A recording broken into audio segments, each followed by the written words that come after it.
Meaning of indrawn.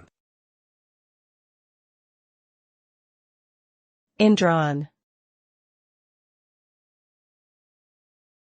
Indrawn.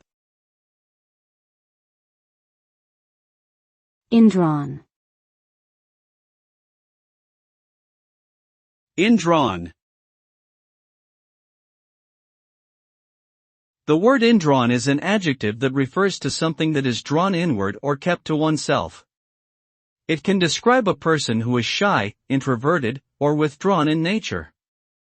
It can also refer to a breath taken inward, or a deep inhalation. The term suggests a sense of introspection and contemplation, as if someone is drawing conclusions from within themselves. Overall, indrawn implies a sense of inward focus and introspection, whether it be a physical or emotional state.